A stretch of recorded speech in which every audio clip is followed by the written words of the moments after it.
नमस्कार साथियों। आप लोग का फिर से एक बार स्वागत है करंट अफेयर्स की सेशन में। आज क्लास 3 होने वाली है ना।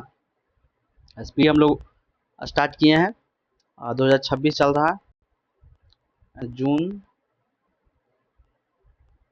जून 2025 से जून 2026 जो है ना, ये करंट का सेशन है, ये चल रहा है। चलिए शुरू करते हैं हम लोग। आज है नवीनतम सूचकांक से शुरू हम लोग करेंगे। इसके पहले जितने भी हैं सारे मैंने करा दिए हैं। अगर आप लोग नहीं देखे हैं तो जाके प्ले लिस्ट में एक दो क्लास आप देख सकते हैं। चलिए शुरू करते हैं। नवीनतम सूचकांक 2026 का नवीनतम सूचकांक, ये जो है ना सुपर वीवीआईपी है। आप इसको एकदम हमेशा याद रख लीजिएगा। इससे क्वेश्चन जो है ना पूछता है, एकदम पूछे जाने की संभावना जो है ना सबसे प्रबल है, पूछता ही है। चलिए देखते हैं। Henley passport index 2026, Henley passport index 2026, ठीक है। तो कह रहा है भारत का स्थान क्या है, 75वां है। और 2025 में 85वां था। याद रखिएगा 2025 का पूछ देगा तो 85 मारिएगा। अगर अभी प्रेजेंट का पूछे तो 75 मानना है, ठीक है। ये जो काफी सुधार हुआ है। शीर्ष स्थान पर कौन सा है, तो सिंगापुर है। ये भी याद रखिएगा, सिंगापुर फर्स्ट स्थान पर है ना, सिंगापुर। और भारत का स्थान पूछेगा तो भारत जो है 75वां स्थान पर है, ये भी याद रखना है। आगे है world happiness report 2026, world happiness report 2026। Bharat का स्थान जो है 116वां है, ठीक है, 116। याद रखिएगा A116 जो है हैप्पी में है, ठीक है। अब 2025 में 118 था, ठीक है। 2025 में 118 था और 2026 में वो 116 है, यानी कि 26 26 है ना, 16 26 याद रखिएगा इस टाइप से। शीर्ष देश कौन सी, फिनलैंड है, ठीक है, फिनलैंड है ना। हमेशा ये देखिएगा हर एग्जाम के ये सब जो है ना फेवरेट है। तो मैंने जो जो मैंने बोलना चाहा है मैंने यहाँ बगल में लिख भी दिया है ना। तो चलिए सॉरी।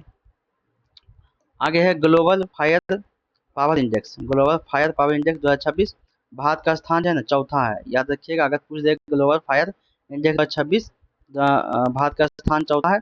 और 2025 में भी चौथा था, तो चौथा नंबर का है। 2025-26 में भी चौथा है। इसमें शीर्ष स्थान जो है ना अमेरिका है। यह सैन्य ताकतों को क्या करता है, दर्शाता है। ये भी याद रखिएगा। ग्लोबल फायर इंडेक्स किसको दर्शाता है, तो सैन्य ताकत को दर्शाता है। चलिए आगे बढ़ते हैं। वैश्विक आतंकवाद सूचकांक, वैश्विक आतंकवाद सूचकांक है ना, वैश्विक आतंकवाद सूचकांक। भारत का स्थान 13वां है, ठीक है। 2025 में ये 14वां था, 14वां था। ये भी याद रखिएगा। कहा आतंकवाद में शीर्ष स्थान पाकिस्तान का है, इसलिए इसको तो याद करने की जरूरत नहीं है। अंदाजे भी मार दीजिएगा तो सही हो जाएगा। पड़ोसी देश के कारण यह बहुत ही चर्चा में रहता है, ठीक है। तो चर्चा में रहेगा, रहता ही हमेशा। तो प्रथम स्थान तो पाकिस्तान है और 13वें नंबर पर कौन है, तो भारत है, अपना भारत, ठीक है। आगे देखते हैं। वैश्विक जलवायु परिवर्तन प्रदर्शन सूचकांक है ना, वैश्विक जलवायु परिवर्तन सूचकांक कौन सा है, सूचकांक 2026। भारत का स्थान 23वां है। याद रखिएगा वैश्विक जलवायु परिवर्तन पूछेगा तो भारत का स्थान 23वां हो जाएगा। और 2025 में 10वां था, है ना, 2025 में 10वां था, जो कि बड़ी गिरावट दर्ज की गई है। बड़ी गिरावट दर्ज की, 10वां से सीधे चल गया है 23 नंबर पे। शीर्ष स्थान याद रखिएगा डेनमार्क, है ना, शीर्ष स्थान डेनमार्क। चौथे स्थान पर, क्योंकि पहले 3 स्थान खाली है। अच्छा ठीक है, तो पहला दूसरा तीसरा है ना खाली है, चौथा पर है डेनमार्क।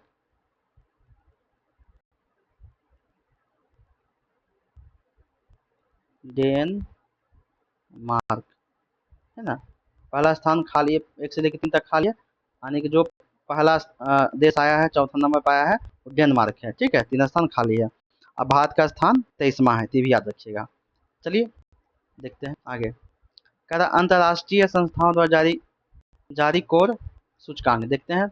इन सूचकांकों के बड़े वैश्विक संगठनों जैसे यूएनडीपी है, डब्ल्यूईएफ द्वारा जारी किया जाता है। इसलिए ये सिविल परीक्षा के लिए क्या है, कोर टॉपिक, मतलब महत्वपूर्ण टॉपिक है। देखते हैं कौन कौन सा है ना। मानव विकास रिपोर्ट 2025, मानव विकास यानी कि ह्यूमन डेवलपमेंट इंडेक्स है ना, जारीकर्ता कौन करता है, तो UNDP, United Nation Development Programme, यानी संयुक्त राष्ट्र विकास कार्यक्रम, ये जारी करता है, ठीक है। याद रखिए मानव विकास रिपोर्ट कौन जारी करता है, यूएनडीपी, ठीक है। भारत का स्कोर 130वां है, ठीक है। भारत का स्थान कितना है, 130वां है।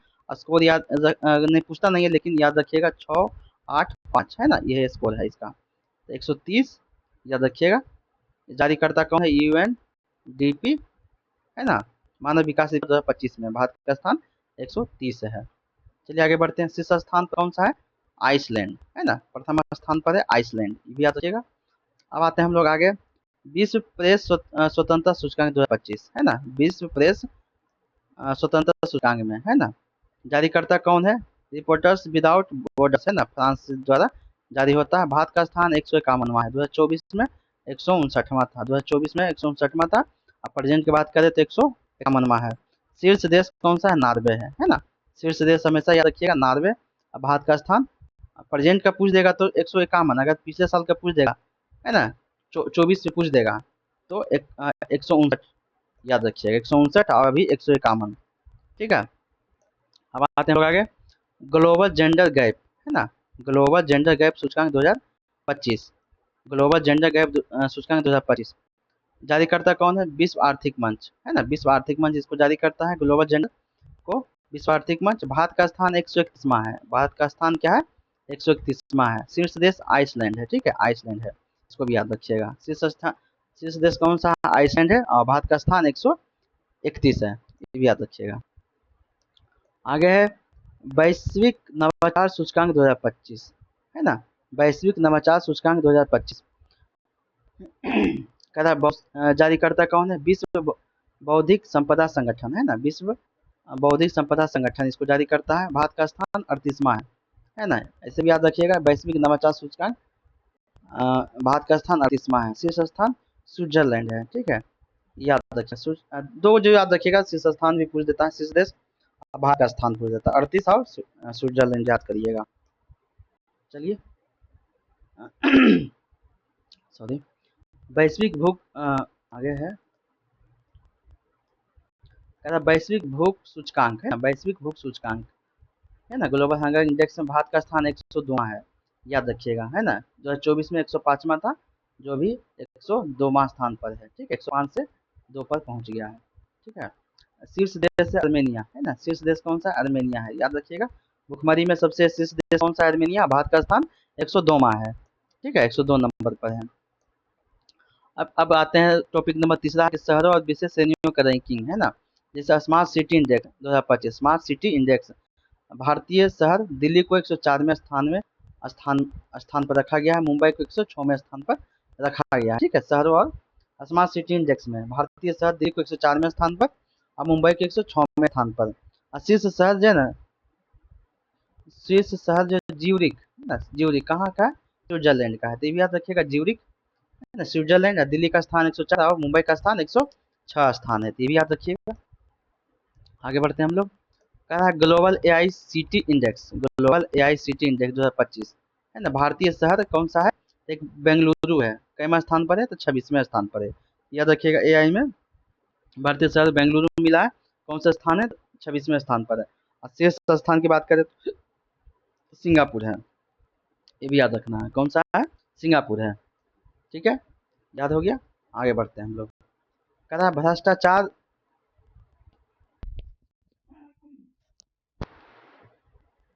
आगे है भ्रष्टाचार धारण सूचकांक, भ्रष्टाचार धारण सूचकांक, है ना। भारत का स्थान 91वां है, यानी कि 51वां है, याद रखिएगा। 51वां है। 2024 में 96वां था, ठीक है। 2024 में था 96 और अभी हो गया है 91, ठीक है, ये याद रखिएगा। भ्रष्टाचार धारण सूचकांक में शीर्ष स्थान है डेनमार्क, ठीक है। शीर्ष स्थान कौन सा है? 1 नंबर पर है, डेनमार्क है। विशेष फैक्ट, इस इंडेक्स में भारत के अंदर मंगलुरु, है ना, मंगलुरु को भारत का प्रथम, है ना, स्थान मिला है। तब ये भी याद रखिएगा, भारत को प्रथम स्थान, भारत के अंदर पूछेगा तो प्रथम स्थान किस शहर को मिला है? तो मंगलुरु को मिला है। चलिए अब आते हैं दूसरा टॉपिक में। ऐतिहासिक एवं सबसे बड़ी योजनाएं, ऐतिहासिक एवं सबसे बड़ी योजनाएं, जैसे जैसे इन योजनाओं को तिथि इतनी महत्वपूर्ण है कि ये पिछले कई एग्जाम में बार बार रिपीट हो चुके हैं। जैसे देखिए प्रधानमंत्री जन धन योजना, है ना, बहुत बार पूछा है, बहुत सा एग्जाम में, बहुत बार सेट में, टेस्ट में दिए होंगे तो बहुत पूछा है, तो इसको याद रखिए, एकदम रखिएगा। क्या है? हो जाएगा 28 अगस्त 2024, है ना, 28 अगस्त 2024 प्रधानमंत्री जन धन योजना, प्रधानमंत्री जन धन योजना 28 अगस्त 2024, ठीक है। कह रहा है कि वित्तीय समावेशन की दुनिया की सबसे बड़ी योजना है, इसकी डेट भी याद रखने में, हमेशा डेट भी पूछ देता है। ठीक है, आगे देखते हैं स्वच्छ भारत मिशन। ये तो हमेशा याद रखिए, ज़्यादा सही है। क्या है? स्वच्छ भारत मिशन। स्वच्छ भारत मिशन 2 अक्टूबर 2014। हमेशा याद रखिए कि स्वच्छ भारत मिशन 2014 कब आया था? 2 अक्टूबर को, 2 अक्टूबर 2014 को आया था। तो ये याद रखिएगा। ठीक है, आगे है बेटी बचाओ बेटी पढ़ाओ, है ना, 22 जनवरी 2015। एकदम डेट सहित पूछ देता है। बेटी बचाओ बेटी पढ़ाओ 22 जनवरी 2015, है ना, 2-3 बार याद कीजिएगा, याद हो जाएगा। स्वच्छ भारत मिशन, स्वच्छ भारत याद आता है, 2 अक्टूबर 2014 भी याद रखिए। बेटी बचाओ बेटी पढ़ाओ 22 जनवरी 2015 को, है ना। प्रधानमंत्री आवास योजना, प्रधानमंत्री आवास योजना कब आया था? तो 25 जून 2015 को, 25 जून 2015 को प्रधानमंत्री आवास योजना 25 जून 2015, है ना। ये सब बहुत बार है पीछे का, लेकिन बहुत बार पूछ चुका है। जैसे प्रधानमंत्री उज्ज्वला योजना कितना बार पूछा है? 1 मई 2016 को, 1 मई 2016 को एलपीजी कनेक्शन से जुड़ी है। ठीक है, 1 मई 2016 को प्रधानमंत्री उज्ज्वला योजना, 1 मई 2016 को प्रधानमंत्री आवास योजना, 25 जून 2015 को बेटी बचाओ बेटी पढ़ाओ, 22 जनवरी 2015 को स्वच्छ भारत मिशन जानते हैं, 2 अक्टूबर 2014 को। चलिए आगे देखते हैं क्या है। कह रहा प्रधानमंत्री जन आरोग्य योजना, है ना, जिसको बोलते हैं आयुष्मान भारत, है ना। इसका डेट एकदम याद रखिएगा, 23 दिसंबर 2018 को, है ना। स्वास्थ्य क्षेत्र में सबसे बड़ी योजना है आयुष्मान भारत। ठीक है, 23 दिसंबर, सॉरी दिसंबर नहीं, सितंबर है। ठीक है, 23 सितंबर, है ना, 2018 याद रखिएगा। ठीक है, प्रधानमंत्री आरोग्य योजना सितंबर में आया था, 23 सितंबर 2018 को आया था। आगे है पीएम किसान सम्मान निधि योजना, पीएम किसान सम्मान निधि योजना, ये बहुत इंपॉर्टेंट है। इसका डेट है 26 फरवरी 2019 को, 26 फरवरी 2019 को। किसानों को 6,000 सालाना देने वाली योजना है। किसानों को जो है कितना देगा? 6,000 रुपये सालाना देगा। ठीक है, इसका डेट है 24 फरवरी 2019 को। ठीक है, आगे बढ़ते हैं हम लोग।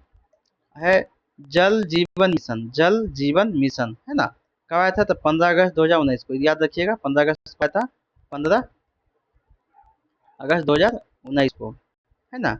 जल मिशन, जल जीवन मिशन 15 अगस्त 2019 को आया था। एक और है, ये बहुत इंपॉर्टेंट है, नई शिक्षा नीति, है ना, 2020। नई शिक्षा नीति 2020 कब आया था? 2020 में आया होगा। इसका डेट याद रखिएगा, 30 जुलाई 2020 को, 30 जुलाई 2020 को नई शिक्षा नीति कब आया था? तो 30 जुलाई 2020 को आया था। ठीक है, अब आते हैं हम लोग आगे। कह रहा है कि हाल के वर्षों में, माने 2024-25 के अंदर में योजना है, ये तो पुराना वाला हो गया।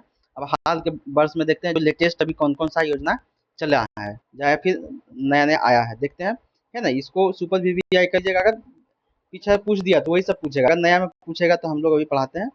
ठीक है, जो वर्तमान एग्जाम में पूछ जाने की संभावना अधिक है। देखिए, एकीकृत पेंशन योजना, है ना, एकीकृत पेंशन योजना अभी एकदम नया है।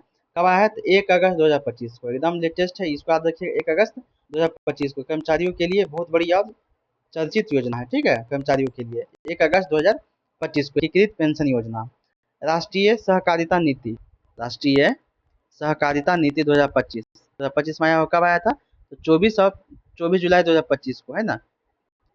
इसको याद रखिएगा, 24/7/2025। तीसरा से याद रखिएगा, जो जैसे डेट याद रखना है याद रख सकते हैं, है ना। 24/25/7, है ना, इसे याद रखिए। क्या सहकारिता नीति, राष्ट्रीय सहकारिता नीति। आगे हम लोग देखते हैं। आगे है वन नेशन वन सब्सक्रिप्शन, है ना, वन नेशन वन सब्सक्रिप्शन। 1 जनवरी 2025 को, 1 जनवरी 2025 को, मानी 2025 शुरू हुआ, एक नेशन वन सब्सक्रिप्शन आ गया 1 जनवरी 2025 को। अब आते हैं, अगला है प्रधानमंत्री विद्या लक्ष्मी योजना, है ना, प्रधानमंत्री विद्या लक्ष्मी योजना कह रहा 1 जनवरी 2025 को, इसी उसी दिन, जिस दिन वन नेशन वन सब्सक्रिप्शन आया था, उसी दिन 1 जनवरी 2025 से लागू हो गया। कैबिनेट मंजूर 6 नवंबर 2024 को ही, मतलब नवंबर में 2024 को ही मिली थी, लेकिन छात्रों के लिए लोन लोन से जुड़ी योजना बहुत ही महत्वपूर्ण है ना, बहुत ही महत्वपूर्ण है। क्या? प्रधानमंत्री विद्या लक्ष्मी योजना, याद रखिएगा, 1 जनवरी 2025 से लागू है। आते हैं हम लोग नेक्स्ट। ठीक है, पीएम सूर्य घर, दिखाई नहीं दे रहा, दूसरा ले लेते हैं हम लोग, ये वाला। ठीक है, पीएम सूर्य घर क्या है? तो मुफ्त बिजली योजना है। ठीक है, मुफ्त बिजली योजना है। इसका कब आया था? तो 13 फरवरी 2024 को, 13 फरवरी 2024 को। यानी रूफ टॉप सोलर से जुड़ी इस योजना पर बजट में भी विशेष फोकस था, है ना। तो 13 फरवरी 2024 को आया था पीएम सूर्य घर योजना। ठीक है, देखते हैं एनपीएस, है ना, वात्सल्य योजना। एनपीएस वात्सल्य योजना क्या है? वित्त मंत्रालय द्वारा किया गया 18 सितंबर 2024 को, 18 सितंबर 2024 बच्चों के लिए नई पेंशन स्कीम है। कौन सा? एनपीएस बाल वात्सल्य योजना। ठीक है, याद रखिए। अगला है प्रधानमंत्री इंटर्नशिप योजना। प्रधानमंत्री इंटर्नशिप योजना कब आया था? तो 2 अक्टूबर के बाद 3 अक्टूबर 2024 को आया था, याद रखिएगा, है ना। 2 अक्टूबर को छुट्टी था, इस वजह से नहीं आ पाया, तो 3 अक्टूबर का आया होगा। तो 3 अक्टूबर 2024 को आया था प्रधानमंत्री इंटर्नशिप योजना, है ना। इंटर्नशिप यानी पढ़ाई लिखाई रिलेटेड 2 अक्टूबर को नहीं आया, 3 अक्टूबर को आया, छुट्टी वाले दिन के एक दिन बाद। ठीक है। पीएम ई ड्राइव योजना। पीएम ई ड्राइव योजना है, देखिए 1 अक्टूबर को आया, है ना, 1 अक्टूबर 2024 को। 2 अक्टूबर को छुट्टी है, यानी कि 1 अक्टूबर को ये आया, पीएम ई ड्राइव योजना आया।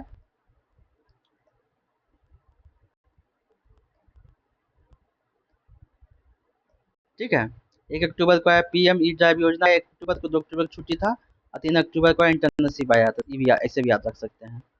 चलिए अब आगे देखते हैं। अन्य प्रमुख चर्चित योजना है, अन्य प्रमुख चर्चित योजना है, जैसे जैसे है पीएम विश्वकर्मा योजना। पीएम विश्वकर्मा योजना, विश्वकर्मा दिवस कब होता है? तो 17 सितंबर को हम लोग जानते हैं। इसका 2023 में आया था, पारंपरिक कारीगरों के लिए, है ना, पीएम विश्वकर्मा योजना। अमृत भारत स्टेशन योजना। अमृत भारत स्टेशन योजना कब आया था? 27 दिसंबर 2022, 27 दिसंबर 2022 में ही आया था, है ना। रेलवे स्टेशन का आधुनिकीकरण के लिए, आधुनिकीकरण, है ना, करना है। कब आया था? 2022 में आया था, 27 दिसंबर को आया था। अग्निपथ योजना, है ना, अग्निपथ योजना आया था 14 जून 2022 को आया था, 14 जून 2022 को आया था, सेना में भर्ती से जुड़ी है, ये भी याद रखिएगा। अग्निपथ योजना 14 जून को आया था। अमृत भारत योजना 2022 में 27 दिसंबर को आया था। और पीएम विश्वकर्मा योजना 17 सितंबर 2023 को आया था, इसे याद रखना है। पीएम श्री योजना। पीएम श्री योजना 5 सितंबर 2022 को, है ना, पीएम श्री योजना। स्कूलों के अपग्रेडेशन के लिए, है ना, कब है? 5 सितंबर 2022 को आया था, तो इसे याद रखिएगा इसको। कुछ मैं तैयारी भी यहाँ बताए होंगे, कैसे आपको तैयारी है ना, स्मार्ट तैयारी करना है। तो सबसे पहले जन धन योजना को याद कर लीजिएगा, इसमें बहुत ज़्यादा इंपॉर्टेंट है ना। आयुष्मान भारत याद रखिएगा, है ना, कब हुआ था? पीएम किसान, ये याद रखिएगा। पीएम सूर्य घर, मैं मतलब मेरे हिसाब से ये सब इम्पोर्टेंट है, तो आप लोग भी एक जगह लिख लीजिएगा। एकीकृत पेंशन योजना, है ना, एक छोटे से कागज पर लिखकर अपनी टेबल के सामने चिपका लें, जहाँ से आपको सीधा प्रश्न दिखता रहेगा या मिलता रहेगा, है ना। ये सब चिपका लीजिएगा, तो आपको क्या होगा, बार बार नजर पड़ेगा, दिखेगा। बहुत बार पूछा है, बहुत बार लोग को गलती भी हुआ है। ठीक है, तो ये मैंने ऐसा ऐसा मैंने सब जगह बताया है कि कैसे आपको क्या क्या इंपॉर्टेंट रखना है ना।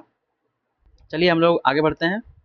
आगे है मुख्य आर्थिक वृद्धि और राजकोषीय आंकड़े, है ना, सुपर वीवीआई।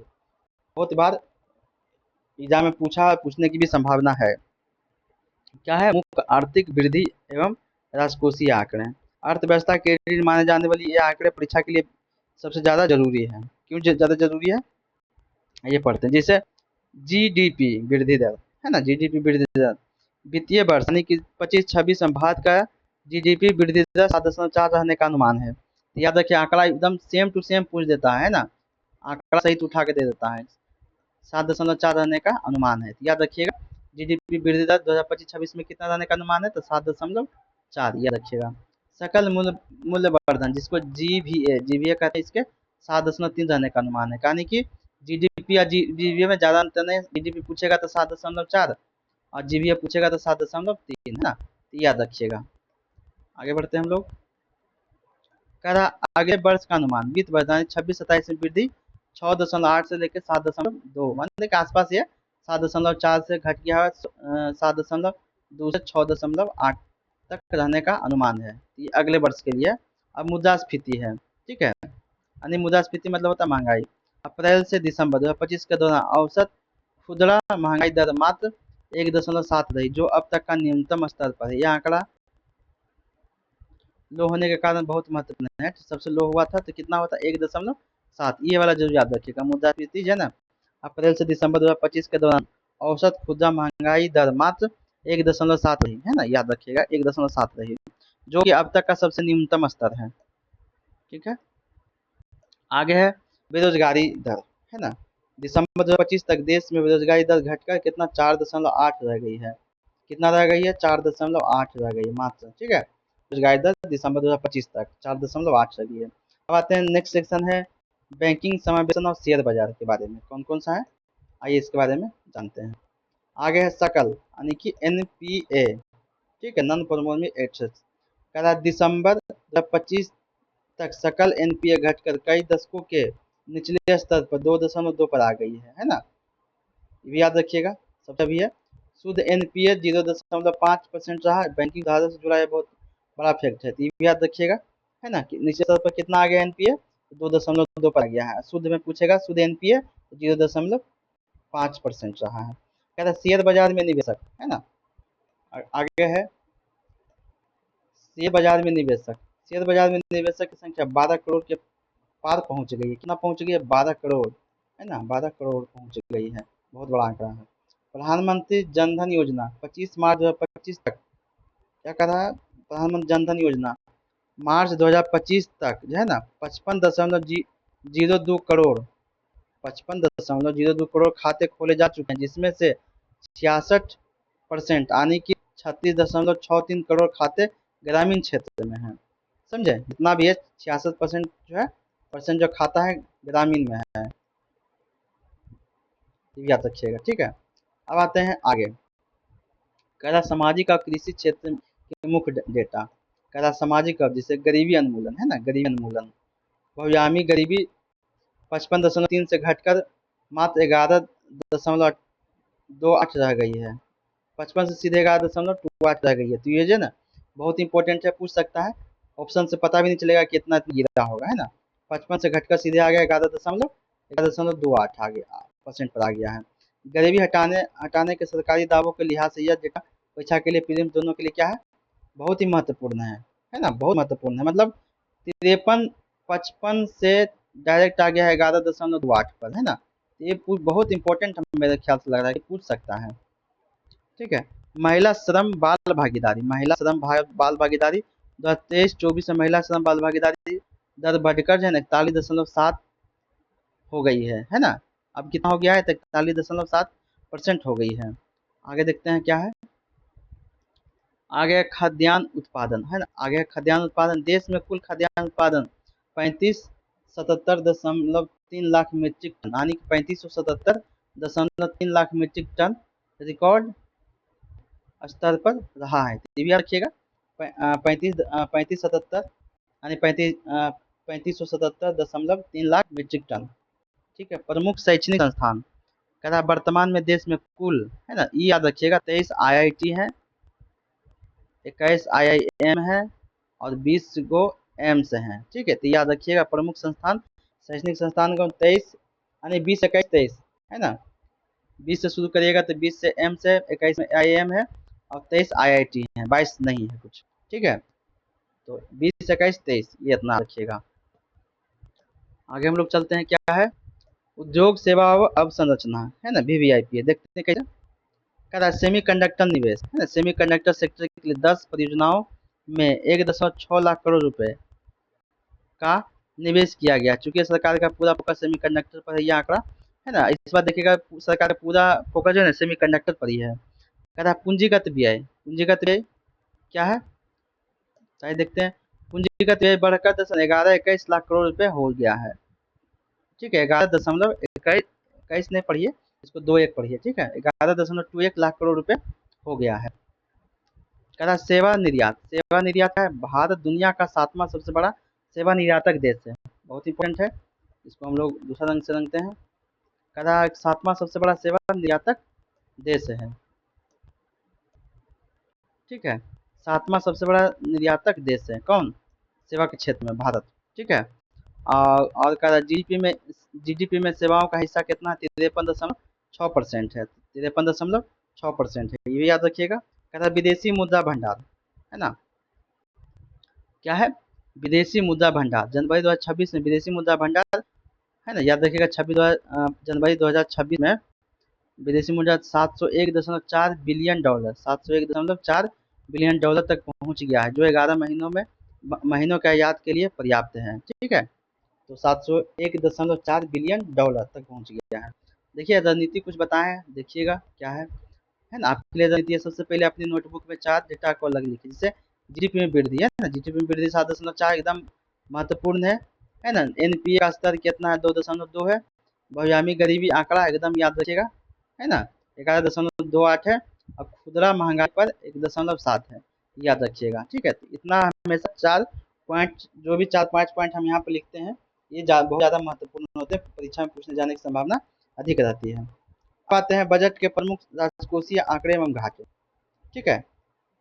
देखिए यहाँ पे लिख भी दिए हम, है ना, कि बिहार के एग्जाम में प्रतिशत डेटा बिना किसी बदलाव के सीधे विकल्पों में पूछे जाते हैं, एकदम हूबहू उठा के देता है। जैसे बजट की मुख्य बातें, वित्त मंत्री निर्मला सीतारमन ने रिकॉर्ड 9वीं बार, है ना, 9वीं बार, कई बार 9वीं बार बजट पेश किया है। 9 बार जो है ना अभी तक वो बजट पेश कर चुकी हैं, ठीक है। स्वतंत्रता के बाद यह पहला अवसर था जब केंद्रीय बजट रविवार को इस बार जो है ना प्रस्तुत किया गया। इस बार इस 9वीं बार जो पेश किए उस दिन क्या था, संडे था, ठीक है, संडे। तो इतिहास में पहली बार ऐसा हुआ है कि संडे को बजट पेश किया गया है, ठीक है, ये भी याद रखिएगा। अब आज हम लोग देखते हैं कुल बजट का आकार, है ना, वर्ष 2026-27 के लिए कुल बजट का आकार है ना 53-47-315 करोड़ रुपए है, याद रखिएगा आंकड़ा, इसी तरह याद करिएगा। 53 सबसे ज्यादा 47-315, लास्ट वाला याद रखिएगा, स्टार्टिंग वाला याद रखिएगा, क्या लास्ट में 315 है और 53 है, आगे में कितना 53 है, तो 53-47-315 करोड़ रुपए है। हो सकता है सेम टू सेम पूछ दे, 53-47-315, याद रखिएगा। अब आ रहा है कि जीडीपी में प्रतिशत में मुख्य घाटे, है ना, देखते हैं क्या है। कह रहा है कि राजकोषीय घाटा, है ना, राजकोषीय घाटा कितना, जीडीपी का 4.3% अनुमानित है, 4.3% अनुमानित है राजकोषीय घाटा, जीडीपी का है, ठीक है, याद रखिएगा। राजस्व घाटा कितना है, तो जीडीपी का 1.5 अनुमानित है ना, याद रखिएगा। जीडीपी का हमेशा जीडीपी लिखा होना चाहिए, ठीक है। प्राथमिक घाटा कितना है जीडीपी का, 0.7%, 0.7% है ना, प्राथमिक घाटा है। प्रभावी राजस्व घाटा है तो जीडीपी का कितना होगा, 0.3% अनुमानित है, तो याद रखिएगा, ठीक है। जीडीपी में प्रतिशत के प्रमुख घाटे इस टाइप से हैं। अब आते हैं, देखते हैं आगे क्या है। कह रहा रुपया आता है और जाता कहाँ है, इस टाइप से है। रुपया आता है और रुपया जाता है, कहाँ कहाँ से आता है, कहाँ कहाँ जाता है। इस बजट में यह हिस्सा अक्सर वन लाइनर या घटते कदम के सजाने के लिए पूछा जाता है। देख लेते हैं क्या है। जैसे कह रहा रुपया कहाँ से सबसे ज्यादा आता है, उधार एवं अन्य देयता है, जिसे 24 पैसा आता है, 100 पैसा है ना, 24 पैसा यहाँ से आता है। सबसे बड़ा स्रोत क्या है, यही है, उधार एवं अन्य देयदाता से, ठीक है। आय का टैक्स से कितना आता है, तो इस 24 पैसा का हो गया, यानी कि 21 रुपया यहाँ से आता है, टैक्स से आता है, ठीक है। जीएसटी से कितना आता है, 18 पैसा आता है, मान के चलिए, तो ठीक है, ये तो हो गया कहाँ से आया, ठीक है। अब कहाँ जाता है सबसे ज्यादा, ठीक है, याद रखिएगा। रुपया कहाँ सबसे ज्यादा जाता है, जैसे कर एवं शुल्क में राज्यों का हिस्सा 22 पैसा है, ठीक है, 22 पैसा, इस टाइप से कि सबसे ज्यादा पैसा जाता है 22 पैसा, कहाँ जाता है, कर एवं शुल्कों में राज्यों का हिस्सा। ब्याज अदायगी, है ना, ब्याज अदायगी में कितना चल जाता है, 20 पैसा सिम चल जाता है। केंद्रीय क्षेत्र में केंद्रीय क्षेत्र के योजनाएं में 17 पैसा जाता है, इस टाइप से याद रखिएगा, है ना। 20-20-20-17 है ना, 22-20-17 याद रखिएगा, ठीक है। जाता कहाँ है, तो जाता है 17-20-22 है, ठीक है। आता है तो आता है 18-21-24, इस टाइप से याद रखिएगा। अब आते हैं हम लोग देखते हैं बजट की प्रमुख नीतियां एवं नए आवंटन। जैसे बजट के तीन कर्तव्य, यह बजट 3 कर्तव्यों से प्रेरित है। आर्थिक विकास, है ना, को नीति सॉरी आर्थिक विकास को गति देना, आकांक्षाओं को पूरा करना और सबका साथ सबका विकास, है ना, याद रखिएगा, ये सब है। पूछ देगा कभी कभी, आर्थिक विकास को गति देना, ये भी याद रखिएगा, आकांक्षाओं को पूरा करना, है ना, सबका साथ सबका विकास, ये 3 कर्तव्य है ना। अब आगे है semiconductor mission, India semiconductor mission 2002.0 है ना, और इलेक्ट्रॉनिक्स विनिर्माण के लिए 40,000 करोड़ रुपए का आवंटन किया गया है, तो ये भी याद रखिएगा, कितना आवंटन किया गया है, तो 40,000 करोड़ का आवंटन किया गया है। कहा बायोफार्मा शक्ति पहल, क्या है, बायोफार्मा शक्ति पहल, भारत को ग्लोबल बायोफार्मा हब बनाने के लिए अगले 5 वर्षों हेतु 10,000 करोड़ रुपए का आवंटन किया गया है, याद रखिएगा, कभी कभी होता है पूछ दे कितना करोड़ रुपया आवंटन किया गया है, ठीक है। कह रहा रेलवे हाई स्पीड कॉरिडोर है ना, रेलवे हाई स्पीड कॉरिडोर देश के 7 प्रमुख रूटों पर हाई स्पीड रेल कॉरिडोर जैसे दिल्ली वाराणसी, वाराणसी सिलीगुड़ी का प्रस्ताव रखा गया। तो ये पूछ सकता है कितने रूटों पर चला गया है, तो 7 रूटों पर। ठीक है, आते हैं देखते हैं आगे। ठीक है, एक और छूट गया था। नई संस्थान, देश का दूसरा national institute of mental health and neuro sciences है ना, रांची में स्थापित किया गया। तो याद रखिएगा, नया संस्थान जो है ना रांची में स्थापित किया गया, NIMHANS है ना, याद रखिएगा। अब आते हैं नीचे, चौथा है कर, नई कर व्यवस्था में टैक्स स्लैब है ना, नया कर भी बना है। और ये आप नई टैक्स व्यवस्था, ठीक है, आइए देखते हैं क्या कर रहा है। कह रहा है 0 से 4 लाख रुपए अगर है, कमाते हैं है ना, तो शून्य मतलब 0% मतलब टैक्स नहीं देना पड़ेगा, कहने का मतलब। और चार्ज अगर 8 लाख रुपए कमाते हैं, ठीक है, तो 5% आपको देना होगा। अगर 8 से 12 लाख रुपए कमाते हैं, है ना, तो 10% आपको देना होगा। 12 से 16 लाख रुपए कमाते हैं, है ना, तो 15% आपको देना होगा। 16 से अगर 20 लाख रुपए कमाते हैं, है ना, तो 20% आपको देना होगा। 20 से 24 लाख रुपया कमाते हैं, ठीक है, तो 25% आपको देना होगा। और 24 से अधिक कमाते हैं, है ना, तो आपको 30% से ज़्यादा नहीं देना होगा। मैक्सिमम जो है ना 30% ही आपको देना होगा। या 1 करोड़ कमाइए, 2 करोड़ कमाइए, चाहे कितनों कमाइए, है ना, 30% आपको देना है, उससे ज़्यादा नहीं, बस। अब आते हैं रणनीति क्या है आपके लिए। तो आपके लिए रणनीति है, सबसे पहले राजकोषीय घाटा को लिखिए, बजट का कुल आकार लिखिए, 53 तिरपन 47 है ना, 53 47 लाख करोड़, इतना ऐसे लिखिए। रुपये आने का सबसे बड़ा जरिया उधार है ना, रुपये आने का सबसे बड़ा जरिया क्या है, उधार से आता है। और रुपया जाने का सबसे बड़ा जरिया राज्यों का हिस्सा है ना, ये याद रखिएगा, आता उधार से, जाता है राज्यों का हिस्सा। और रांची में नया है ना, NIMHANS है ना, इन 5 फैक्टरों को एकदम कंठस्थ कर लें, बस यही है ना। आप याद कर लीजिए, जैसे याद करना है लिख के याद करिए, चिपका के याद करिए, जैसे आप याद करना है करिए। लेकिन बहुत ही आज का ये महत्वपूर्ण सेशन था। इसमें क्या है कि डायरेक्ट जो है ना, एकदम डायरेक्ट आंकड़ा उठा के एकदम डायरेक्ट वहाँ दे देता है, कोई चेंज नहीं करता है, थोड़ा सा भी चेंज नहीं करता है, डायरेक्ट पूछ देता है। तो बहुत वैसा बिहार के एग्जाम में जैसे BPSC में पूछ चुका है, इसलिए मैंने आपको ये क्लास आज रखा था। चलिए, क्लास आपको कैसा लगा बिल्कुल कमेंट बॉक्स में बताइए आप लोग, है ना। जो भी अगर दिक्कत हो, परेशानी हो, बिल्कुल बताइएगा, उसको दूर किया जाएगा। और अगर वीडियो अच्छा लगा हो तो लाइक सब्सक्राइब करिए, है ना, अपने दोस्तों को भी शेयर करिए, वो भी एग्ज़ाम से वंचित ना रह पाएँ। ठीक है, जो एग्ज़ाम देने वाले उनको इस क्लास से वंचित ना रखा जाए। ठीक है, तो चलिए आज हम लोग यहीं पर समाप्ति की ओर बढ़ते हैं।